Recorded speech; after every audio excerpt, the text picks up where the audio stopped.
Hello everyone. তো দেখো, শনিবার রবিবার মানে কিন্তু ছুটির দিন, আর ছুটির দিন মুখরোচক কিছু না হলে চলে না। তাই আজকের বানিয়ে ফেললাম চানাচুর মাখা। তো তার জন্যে টমেটো, শসা আর পেঁয়াজ, লঙ্কা, লেবু সব কিছু কেটে নিচ্ছে। একদম ছোট ছোট করে কেটে নেবো, পুরো কুচি কুচি করে সব কিছু ধীরে ধীরে কেটে নেবো। আর তোমরা কে কে কিন্তু চানাচুর মাখা খেয়েছো অবশ্যই কিন্তু জানাবে, আর কার কার খেতে ভালো লাগে সেটাও কিন্তু অবশ্যই জানাবে। দেখো, এক এক করে সব কিছু কুচি কুচি করে কেটে নিয়েছি। এবার লেবু কাটছি, লেবু থেকে দানাগুলো ফেলে নেব।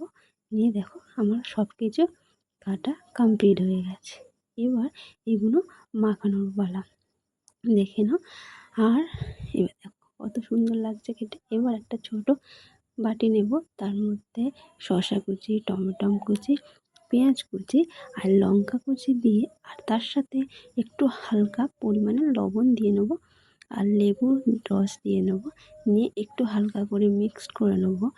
নিয়ে এবার চানাচুরগুলো দিয়ে দেব, দিয়ে আবার একটু হালকা করে মিক্সড করে নেব।